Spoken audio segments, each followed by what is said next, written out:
Hi, my name is Louis Coppola with Governance and Accountability Institute, and I'm here today with Chairman and CEO Brian Niccol of Chipotle. Great to have you today, Brian. Thanks for making the time. Yeah, of course. Great to be here. All right, so today, in ESG, there are three buckets, right? Environmental, social, and governance issues. Governance has been around for a long time. There's developed metrics, there's indicators. The environmental side has a lot of quantitative metrics like emissions, tons of carbon, kilowatts, waste, easily quantifiable. The social topics, though, have been harder to measure and demonstrate and communicate the quantitative value of the efforts in various areas under the social bucket. Now, Chipotle has done a really great job, in my opinion, managing many social issues and integrating it into the business strategy and communicating that value then to investors. So personally, I remember years ago falling in love with Chipotle in Union Square. And I learned about not only the nutrition and the responsible sourcing, but the way that you treated your employees really came across to me. The pay at the time was way above minimum wage, and it was way above what others in your category were paying. And you could see it on the face of the employees, on the way they interacted with the customers. They were happy to be there and they loved their job. And that's when you really sold me. And I knew the company was going to go places. I made an investment of my own into Chipotle so many years back. So congratulations, on your well-deserved Responsible Business Leader Award. For the benefits of the attendees of the conference, I want to pick your brain a bit, maybe gain a little insight, some tidbits, some lessons, for others that are trying to do something similar and integrate these values into their company. So to start off, my first question, 2020 has been a year of many challenges for all of us. The COVID pandemic and the social injustice dual crises have caused many stakeholders to think deeply on many topics that fall under the social and human capital areas. Can you tell us a little bit about how your thinking and Chipotle's strategy has evolved over this past year? Yeah, sure. Well, first, thanks for the nice statement about our company. We're very proud of what we've accomplished and what we believe in. So it's great to hear that you recognize it and see it in your experiences in our restaurants. Specifically to kind of the current situation, we've got 90 plus thousand employees, 91,000 employees across the country. And one of the things that we spend a lot of time on is making sure that we're investing in our people so that they have, a great opportunity, whether they choose to turn that into a career or whether it's just part of an experience on some other journey that they may have. And what we really spend a lot of time on is investing in our people as an individual, not just as a corporation, but as an individual. And, we look at who is working in our restaurants, what does it look like to support them in their journey, both in their success as a family as well as a community. And so that's why we've really amplified our programs around mental well-being. So we have a mental health program that we actually started in January because we realized it was absent from our program. And when we started to talk to folks, that was one of the big things that was clear people needed for their family. And so this mental health benefit isn't just for the employee, it's for their immediate family as well. And, luckily we put that into place in January. And then as COVID struck and a lot of the other issues that we've been dealing with as a country, this benefit has turned out to be hugely important for people.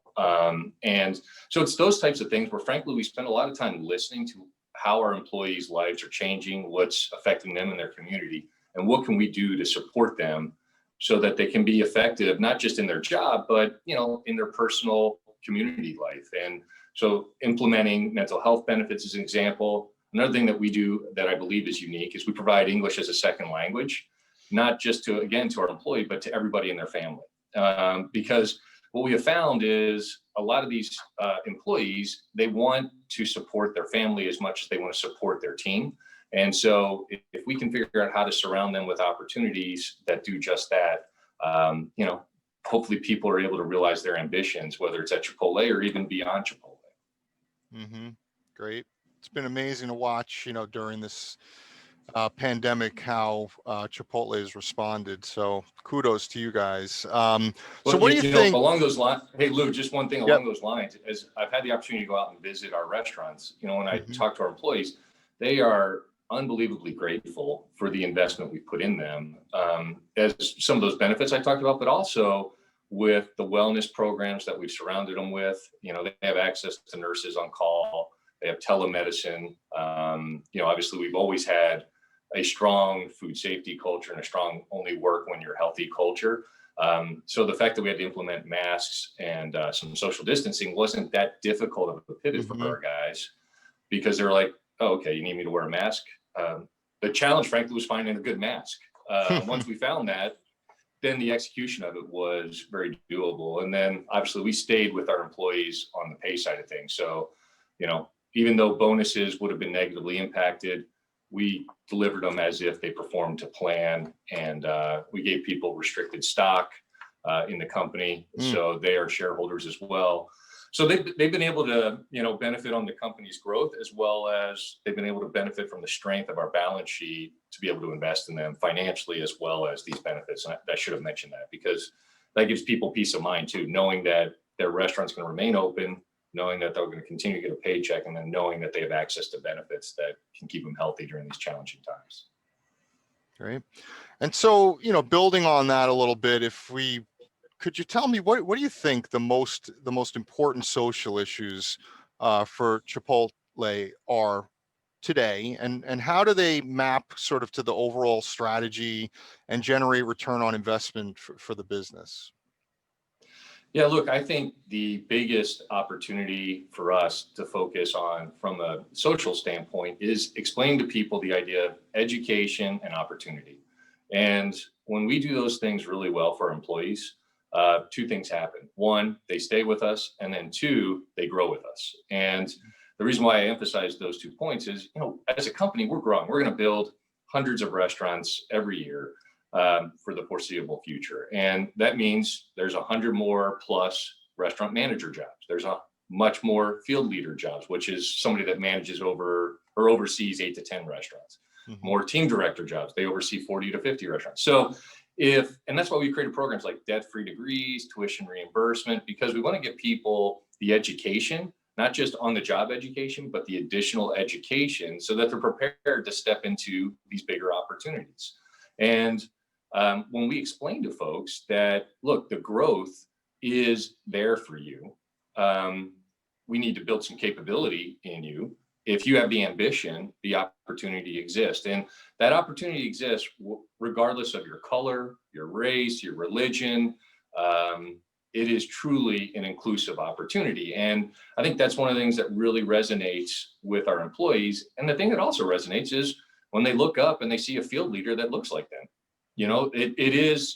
It sounds overly simplified, but it's important to have that type of mentor or visibility into the leadership roles in our company that says, hey, you know what, I can do that too. And then these people share their stories where it's like, look, I joined Chipotle as a crew member, and in 18 to 24 months they were general manager or restaurant manager, and then 24 to 36 months from there they were a field leader.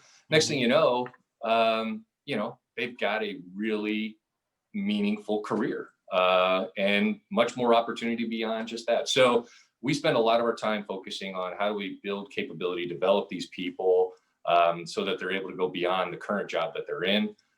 We really focus on trying to fill those roles from our existing employee base, so that 70, 80% of these new jobs are populated by our existing employees. And that's a huge leg up for folks. When I go into some of these areas and you talk to the individuals, what you find, not surprising, is their brother works at the restaurant down the street, their cousin works 2 restaurants over here, but they are all supporting each other in a community. And I'll tell you what, their eyes light up with the success that they've had in their career. And that's what makes these jobs fun. It's fun to make great burritos. It's also fun to see people succeed. It's fun to eat great burritos too. Yeah. So, what are some of the metrics that you use to measure, the true value around some of these social topics, and how do you communicate on your performance on those? And do you benchmark yourself, sort of against peers and if you do, how are you doing that, on what kind of Yeah, metrics? obviously, one of the big metrics we look at is stability in our teams. So are Hmm. people staying with the company? And we definitely perform better than our peers. Hmm. When I cast a wide net, call it QSR, the restaurant industry. Stability. There's a lot of turnover, and so if we were able to outperform in those areas, two things tell me that's happening. We're recruiting the right people, and then we're doing the right things to keep our people. And there's a key metric we look at is turnover before 90 days. I know this sounds crazy, Hmm. but if we bring somebody in and they're able to stay with us for 90 days, the odds are they stay for a year. If they stay for a year, more than likely they stay for potentially becoming a manager. Hmm. Whether it's a service manager, kitchen manager, an apprentice, or a restaurant manager. So we look at very time specific metrics as well as industry metrics. And we know we have programs in place and incentives to get people to each of those key milestones that we track very closely. And then obviously we look at the benefits that we're providing. Are people taking advantage of it? Are people Hmm. using the mental health benefit? Are people using the telemedicine? Are they using the debt-free degrees? Are they using, because if they're not using it, I'd rather spend the money in something where more people would utilize it Hmm. and make a bigger impact than just have a benefit that never gets used. So we look at it very closely to make sure, do we have the programs that people want to utilize? When they utilize those programs, does it play out in benefiting the employee and the company? And these debt-free degrees and tuition reimbursement is a great example. I think Hmm. 85% of the people that take advantage of those programs are crew members. And then what we see is, I think it's like almost 7 times higher people making it to a manager level job. So that's a perfect example of a place where it's like, the best recruiting tool I have is to invest in debt-free degrees and tuition reimbursement, because it attracts and retains people that I know end up becoming successful at our company. Hmm. So that's how we monitor it, and that's why we Hmm. choose to invest in the things we invest in.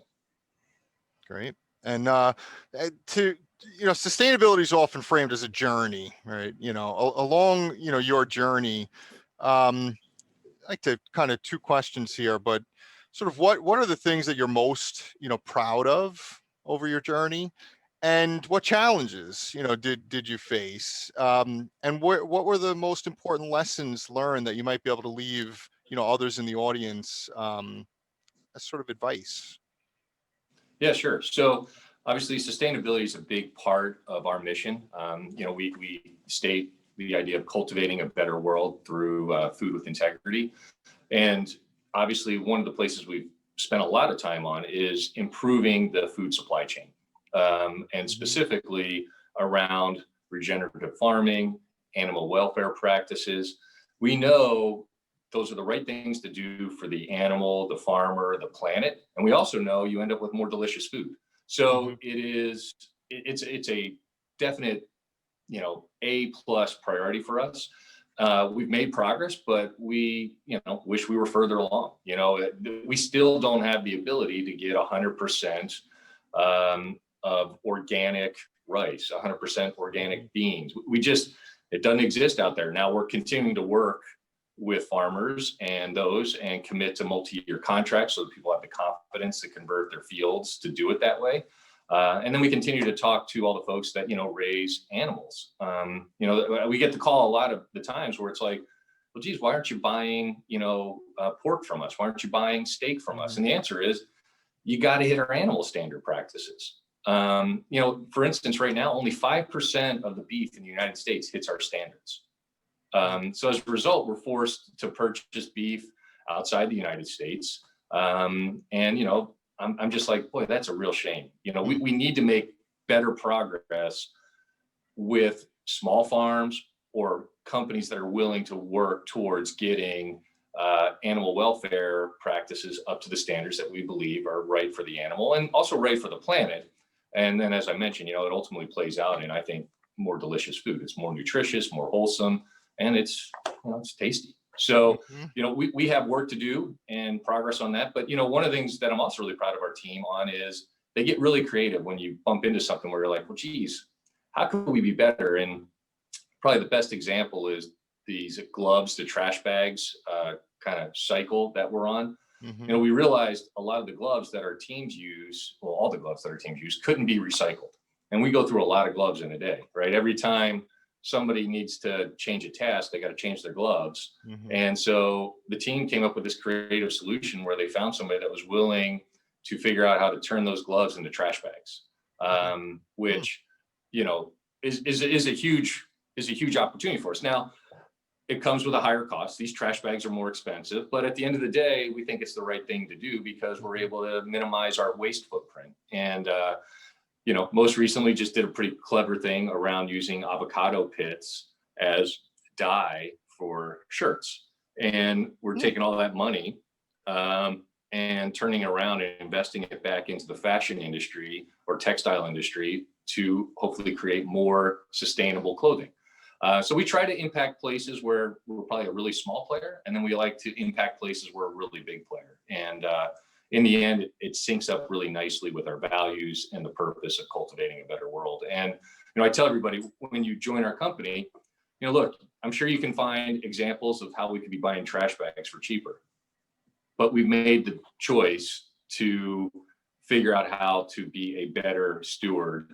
And so it's going to cost us a little bit more for trash bags. We spend more money on food because we think it matters. And, in the end, I'd rather be spending a little bit more money on food since we're a restaurant company.